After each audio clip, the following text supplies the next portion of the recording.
रहीम। सबसे पहले हमने पढ़ना है ग्लायल सेल्स, ये जिसको न्यूरोग्लियल सेल्स कहते हैं। ठीक है, अब जो ग्लायल सेल्स होते हैं हमारे पास ये पैरिफेरल नर्वस सिस्टम में भी होते हैं और सेंट्रल नर्वस सिस्टम में भी होते हैं। यही बात यहाँ पे लिखी है और ये इंपॉर्टेंट है, ये ज़रूर आएगी एमसीक्यूज में।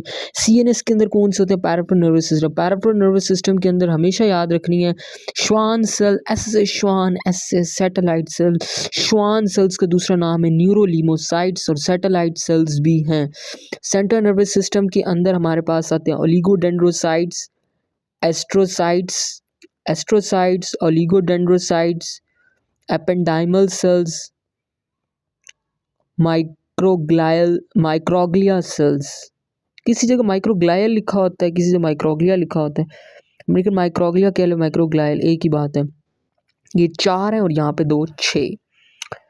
Oligodendrocytes, microglial, astrocytes, ependymal cells. Extremely important. इनकी ये टेबल जो है ना, ये तो लाजमी आना चाहिए हम सबको।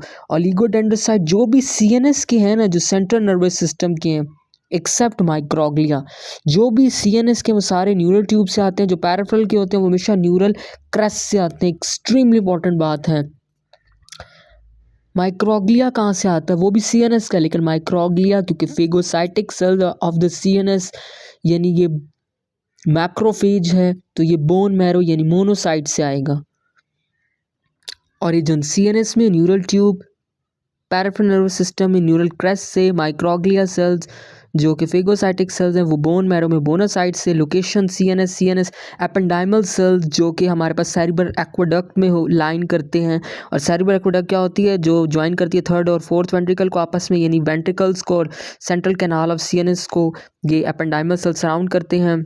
माइक्रोग्लिया सेल्स सीएनएस में होते हैं। श्वान सेल्स, ये बहुत इंपॉर्टेंट। श्वान सेल्स का क्या काम होता है? कि माइलिन शीट फॉर्म करना।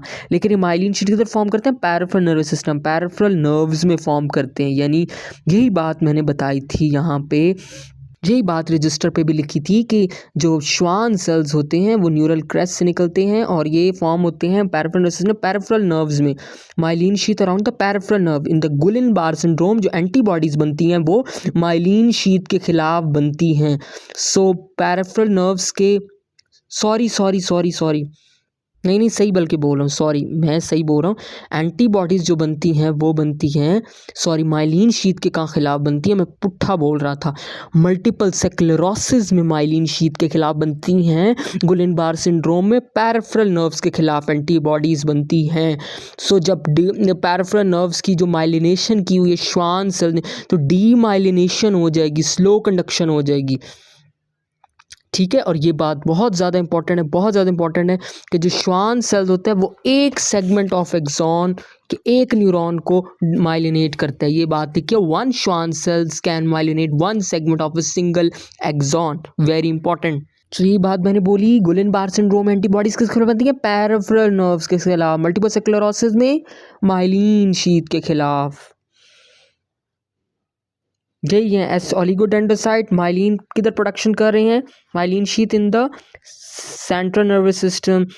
एस्ट्रोसाइट्स के फंक्शन बहुत ज़्यादा इंपॉर्टेंट है ब्लड ब्रेन बैरियर में, तो इसका तो बहुत ज़्यादा रोल हम पढ़ चुके हैं। ब्लड ब्रेन बैरियर में इसके क्या काम होता है? एस्ट्रोसाइट जॉइंट फीड्स होते हैं। ठीक है, एपेंडाइमल सेल्स वही हो गए यहाँ पे, सीएसएफ की प्रोडक्शन। और microglial cells phagocytotic activity, defence, immune function. Schwann cells myelin and electrical insulation.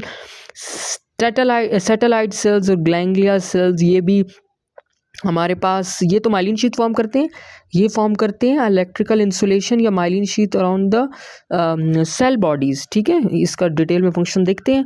सबसे पहले हम लोग जाएंगे ओलिगोडेंड्रोसाइट्स पे। ओलिगोडेंड्रोसाइट्स कि क्या होते हैं कि सेल्स है ना, इसके बहुत सारे जो प्रोसेसेस होते हैं, extend many processes, each of way become the, जो भी प्रोसेसेस होते हैं वो शीट लाइक बन जाते हैं और वो क्या करते हैं, एंड वो बंडल्स की फॉर्म में अरेंज होते रहते हैं अराउंड द सीएनएस एक्सॉन। और ये बंडल्स की फॉर्म में एक्सटेंड मैनी प्रोसेसेस होते हैं, व्रैप अराउंड हो जाते हैं सीएनएस एक्सॉन की। ड्यूरिंग व्रैपिंग जो होती है, साइटोप्लाज्म जो होता है वो कंप्रेस्ड हो जाता, साइटोप्लाज्म मूव आउट। ठीक है, और जो बाकी जो कम्पैक्ट लेयर बन जाती है वो माइलिन बना देती है, वो माइलिन शीथ बना देती हैं। माइलिन शीथ इलेक्ट्रिकल इंसुलेशन होगी, जो नर्व इम्पल्सेस होंगी फास्ट रैपिडली कंडक्शन होगी। जो ओलिगोडेंड्रोसाइट्स के सेल्स होते हैं वो सिर्फ सीएनएस के अंदर होते हैं, यानी सेंट्रल नर्वस सिस्टम में इसका काम माइलिन शीथ होते हैं, ब्रेन एंड स्पाइनल कॉर्ड में। मल्टीपल स्क्लेरोसिस में यही तो होते हैं, डैमेज हो जाता है। One oligodendrocytes can myelinate parts of many axons. Oligodendrocytes form in CNS, myelin sheath in CNS only. जो वाइट मैटर होता है वो हमेशा CNS के अंदर होते हैं, ब्रेन एंड स्पाइनल कॉर्ड में। और जो वाइट मैटर होता है ब्रेन एंड स्पाइनल कॉर्ड में, it appears white due to myelin form by the oligodendrocytes. White matter it is present only in the CNS। तो वाइट मैटर वाइट क्यों होता है? Because of the presence of the myelin which is form by the oligodendrocytes. Myelin is rich in lipids which gives the white colour to white matter. Oligodendrocytes के जो sales होते हैं rounded होते हैं, condense nucleus होता है। ये picture में शो हो गया ओलिगोडेंड्रोसाइट्स के जो प्रोसेसेस होते हैं रैप अराउंड द एक्सॉन्स, और साइटोप्लाज्म भी जो होता है वो इसके अंदर जो होता है वो बाहर निकल जाता है, और जो मल्टीपल लेयर्स फॉर्म हो जाती हैं तो इसके कहते हैं माइलिन, और वो माइलिन शीट बना देती हैं। ये है इसका राउंडेड न्यूक्लियस होता है, ये इसके जो प्रोसेसेस निकल रहे हैं। राउंडेड न्यूक्लियस होता है, कंडेंस न्यूक्लियर अनस्टेन्ड, साइटोप्लाज्म का कोई स्टेन नहीं होता। यही वाइट मैटर को वाइट कलर देते हैं ओलिगोडेंड्रोसाइट्स। जो हमारे पास होते हैं सैटेलाइट सेल्स वो पेरिफेरल गैंग्लिया में होते हैं, और एपेंडाइमल सेल्स जो होते हैं कॉलमनर और क्यूबॉइडल होते हैं। ये देखिए ये एपिडाइमल सेल्स हैं, ये कॉलमनर क्यूबॉइडल हैं। इसकी एपिकल सरफेस पे हमारे पास सीलिया होगा, और क्या होता है हमारे पास माइक्रोविलाई भी होते हैं। जो माइक्रोविलाई तो एब्जॉर्प्शन करते हैं, सीलिया मूवमेंट करते हैं। और जो एपेंडाइमल सेल्स होते हैं जो आपस में कनेक्टेड होते हैं with help of gap junctions, tight junctions. Microglia cells ये बहुत ज़्यादा इंपॉर्टेंट है। Phagocytic cells in the CNS extremely important बात है। They are the long branch processes. ये इवनली डिस्ट्रीब्यूट होते हैं ग्रे और वाइट मैटर के अंदर। बहुत इंपॉर्टेंट बात है, ग्रे और वाइट मैटर दोनों में प्रेजेंट होते हैं। और ये क्या करते हैं, यहाँ पे इसका फंक्शन लिखा हुआ है, they are the phagocytic cell that move through the CNS। या फेगोसाइटोसिस सेल्स का क्या काम होता है कि इन्होंने इनगल्फ करना होता है कोई डैमेज सेल्स को या इन्फेक्शियस एजेंट्स को, इन्होंने इनगल्फ कर लेना होता है। इसको कहते हैं फेगोसाइटोसिस। और ये क्या करते हैं इन the CNS, they remove any microbial invaders, यानी कोई माइक्रोबियल इन्वेडर्स हैं उसको भी ये रिमूव कर देते हैं CNS के अंदर। और सेवरल साइटोकाइंस भी रिलीज़ करते हैं। और ये किधर से फॉर्म होते हैं? नॉट CNS का है लेकिन न्यूरल क्रेस्ट से फॉर्म नहीं होना, बोन मैरो के अंदर बोनो साइड से फॉर्म होते हैं ये माइक्रोग्लिया सेल्स या माइक्रोग्लायल सेल्स, ये पता नहीं क्या लिखा हुआ है। श्वान सेल्स वही बात आ गई, न्यूरोल्यूमोसाइट्स करते हैं माइलिन शीट बनाते हैं, और जो श्वान सेल्स करते हैं माइलिन फॉर्म करते हैं around a portion of only one axon.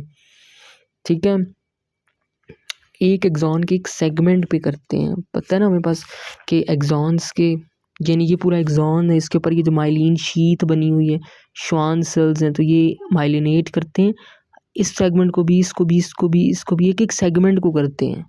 और जो ओलिगोडेंड्रोसाइट ये पूरा एक न्यूरॉन, मैनी न्यूरॉन्स को करते रहते हैं। ठीक है, many parts of the neurons. बहुत इंपॉर्टेंट बात है कि श्वान सेल सिर्फ only part of one part को श्वान सेल माइलिनेट कर।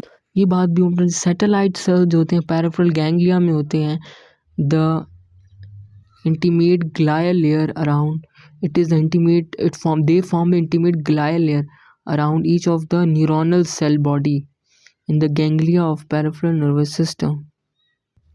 एस्ट्रोसाइटोमा जो ब्रेन ट्यूमर्स होते हैं वो उससे राइज करते हैं एस्ट्रोसाइट से, और ड्राइव होते हैं फाइब्रस एस्ट्रोसाइट से।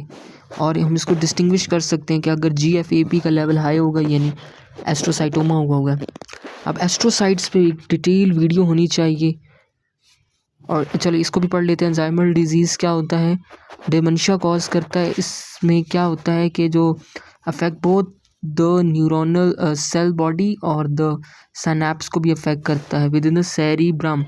इसमें क्या होता है, accumulation in this the neurofibrillary tangles होते हैं वो बहुत ज़्यादा फॉर्म हो जाते हैं due to accumulation of the tau proteins, क्योंकि टॉप प्रोटीन जो होता है माइक्रोट्यूब्यूल्स के अंदर होते हैं। माइक्रोट्यूब्यूल्स को क्या करता है कि सपोर्ट करके रखता है। जब माइक्रोट्यूब्यूल्स डैमेज हो जाते हैं अल्जाइमर डिजीज़ की वजह से, तो टॉप प्रोटीन की एक्यूमुलेशन हो जाएगी, क्योंकि सपोर्ट अब माइक्रोट्यूब्यूल ख़त्म हो गए तो टॉप प्रोटीन की एक्यूमुलेशन होती रहेगी।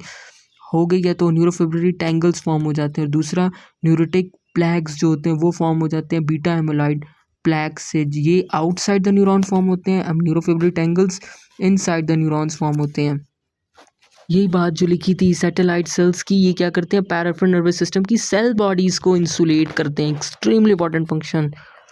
ये तो वही बात होगी, peripheral nervous system myelin sheath बनाना है। फेगोसाइटोटिक सेल्स होते हैं, इनगल्फ करते हैं। और एस्ट्रोसाइट्स का भी हम लोग देख लेते हैं। ये सीएनएस के माइलिन शीथ बनाते हैं।